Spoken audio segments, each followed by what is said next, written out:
이제 이강인 선수도 부상에서 복귀를 했고, 그리고 네이마르도 부상에 복귀해서 경기를 뛰기 시작했기 때문에 이제 본격적으로 이강인과 네이마르 이 두 명의 선수가 공존을 하기 시작을 할 거예요. 그러면 이제 어쨌든 이 두 선수가 플레이메이킹에 아주 강점이 있는 선수 두 명이기 때문에 어떻게 이강인과 네이마르가 공존을 할 수 있을 것인가. 당연히 이번 시즌을 치르면서 계속 이제 이야기가 돼야 될 주제 중에 하나거든요. 그런데 일단 이강인 선수가 지난 시즌에 메시의 역할을 할 가능성이 매우 높습니다. 메시가 있을 때도 메시, 네이마르, 음바페 이 세 명이 일단 공존을 했었고요. 그리고 네이마르와 메시 두 명의 플레이메이커가 같이 공존하는 형태였거든요. 근데 여기서 네이마르가 중앙으로 들어오면서 왼쪽 하프 스페이스, 이강인이 안쪽으로 들어오면서 이강인은 오른쪽 하프 스페이스, 이렇게 좌우 하프 스페이스를 공유하는 형태가 될 거예요. 그런데 당연히 경기를 하다 보면 주가 되어서 플레이메이킹을 하는 선수는 당연히 어느 정도는 정해져 있습니다. 그리고 그것은 아무래도 네이마르가 될 확률이 높죠. 그렇다면 이강인 선수가 마요르카에서는 이강인을 통해서 거의 모든 공격이 전개될 수밖에 없는 상황이었지만 이제는 네이마르가 주가 돼서 공격이 전개됐을 때 이강인의 역할을 어떻게 가져갈 수 있을 것이냐, 이게 포인트 중에 하나거든요. 그런데 여기서 이제 혹시나 우려가 되는 지점들은 이제 이런 거죠. 이강인도 안쪽으로 들어오고 네이마르도 안쪽으로 들어왔을 때 이 두 선수가 어찌 보면 약간 겹치는 형태로 활동 반경을 가져갈 수 있지 않을까라는 건데, 걱정이 안 되는 부분 중에 하나는 이강인이 이제는 오프 더블 플레이에 강점이 있는 선수다.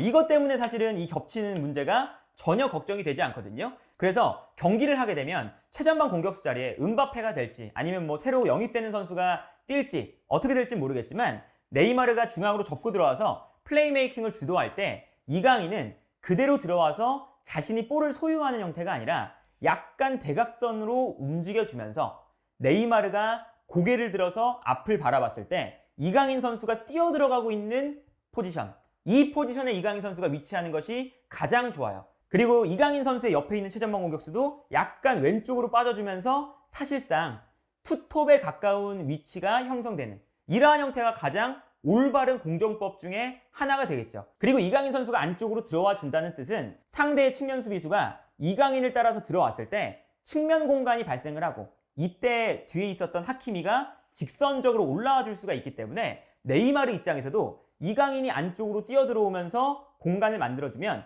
하키미에게 패스를 뿌려줄 수가 있는 이러한 형태도 발생을 할 수가 있거든요. 그래서 이강인 선수가 오른쪽 측면에서 안쪽으로 열심히 오프 더블 플레이를 가져가 주는 것이 파리 생제르맹에게도 좋고 이강인에게도 좋고 그리고 하키미나 네이마르에게도 좋다라고 볼 수가 있겠고, 그렇다고 해서 이강인 선수가 그냥 오프 더블 플레이만 가져가면서 마치 뭐 세컨드 스트라이커라던가 아니면 침투에 들어가서 득점을 마무리하는 역할에만 치중하는 것은 당연히 아닙니다. 좌우 측면에 있는 플레이메이커가 안쪽으로 들어왔을 때 이 중앙 공간에서 겹친다는 문제도 있지만 기본적으로 경기장을 수평으로 나눴을 때 같은 라인에 머문다는 것도 이게 문제가 되는 거거든요. 그래서 여기서 어떻게 공존을 해야 되냐면 이 두 선수가 한 명이 올라가거나 한 명이 내려가거나 이러한 움직임을 통해서 같은 라인이 아니라 수평으로 경기장을 나눴을 때도 다른 라인에 위치하고 있어야 돼요. 왜냐하면 이렇게 두 선수가 일직선으로 위치했을 때는 상대방이 압박을 가했을 때 패스를 줄 수 있는 루트가 그렇게 다양하지 않습니다.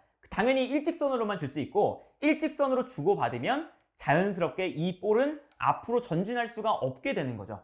그런데 만약에 이강인이 약간 위쪽으로 네이마르가 약간 뒤쪽에서 패스를 주고받는다면 자연스럽게 네이마르에서 이강인으로 패스가 전개가 될 때 전진 패스가 되는 거고요. 전진 패스가 되면 점점 더 상대의 골대와 거리가 가까워지겠죠.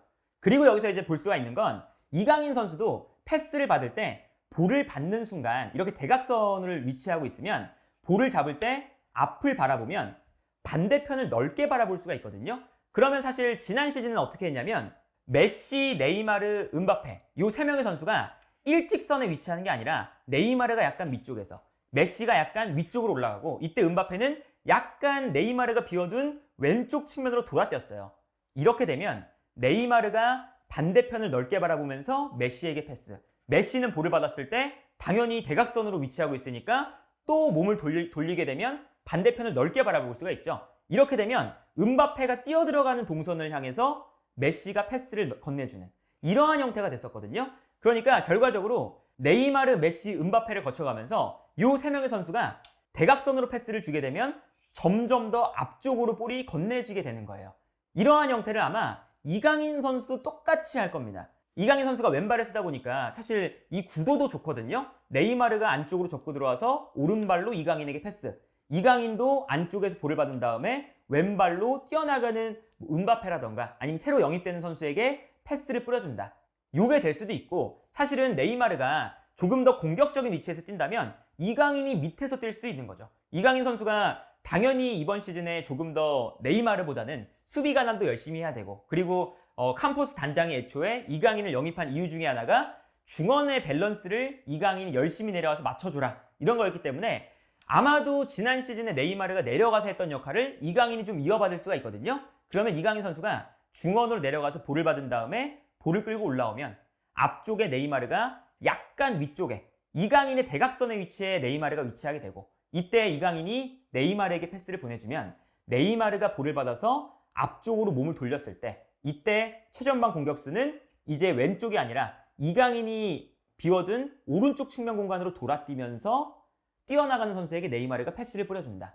이러한 형태가 아마 파리 생제르맹이 그리고 엔리케 감독이 다음 시즌에 추구하고 있는 공격 패턴 중에 하나가 아닐까라는 생각이 들고요. 그리고 이러한 공격 패턴을 엔리케 감독이 스페인 국가대표팀에서도 굉장히 좋아했어요. 일단 좌우 측면을 뭐 측면 공격수가 됐든 아니면 풀백이 됐든 일단 직선적으로 움직이게 해놓고, 이때 좌우 측면으로 수비가 분산이 되면 안쪽에 있는 선수들이 이 넓어진 공간으로 침투를 하고, 그리고 이 안쪽에 기본적으로 4명에서 5명 혹은 6명까지 선수가 늘어나면서 패스를 주고받기 때문에 티키타카의 핵심이거든요. 대각선으로 위치하면서 볼을 무의미하게 소유하고 돌리는 게 아니라 패스를 주고받으면서 볼을 골대와 가까운 위치까지 전진시킨다 라는 개념이기 때문에 대각선으로 선수들이 모두 위치하면서 계속 패스를 주고받으면서 볼을 전진시키고, 여기서 마지막에 뛰어들어가는 선수에게 파이널 패스, 이게 아마 엔리케 감독이 추구하는 바일 것이기 때문에 아마 이러한 형태로 이강인과 네이마르가 공존하게 되지 않을까 싶고요.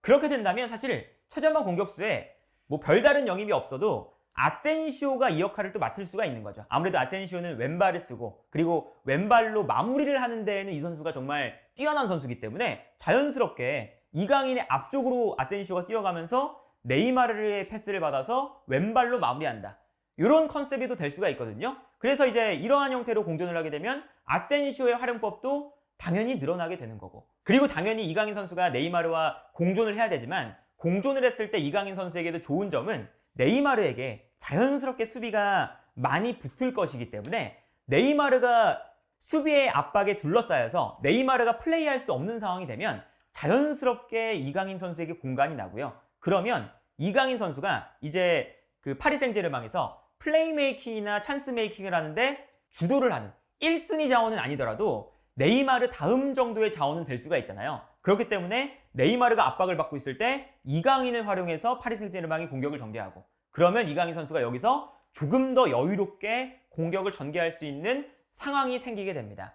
그래서 아마도 마요르카에서는 이강인 선수가 정말 자유롭게 움직이면서 마요르카의 공격을 주도하는 그러한 역할에서 이제 파리 생제르맹에서는 네이마르와 이 플레이메이킹을 분담하고, 그리고 아마도 네이마르가 조금 더 그러한 역할을 많이 가져가는 형태가 되겠지만, 네이마르가 그 역할을 주로 가져간다고 해서 이강인 선수에게 좋지 않느냐, 그런 것도 아니에요. 이제 그렇기 때문에 일단 네이마르가 이강인 선수와 좀 많이 친밀해진 것 같기도 하고, 그리고 이강인과 네이마르가 다음 시즌에 호흡이 좋아야 되는 건 당연히 파리 생제르맹 입장에서도 중요한 부분이라서 남은 프리시즌 기간 동안, 그리고 리그왕 개막을 했을 때 과연 이강인과 네이마르가 선발로 나와서 어떤 호흡을 보여줄 수 있을지, 요게 아마 다음 시즌 파리 생제르맹의 경기를 보실 때 가장 주의 깊게 봐야 되는 관전 포인트가 아닐까 싶습니다.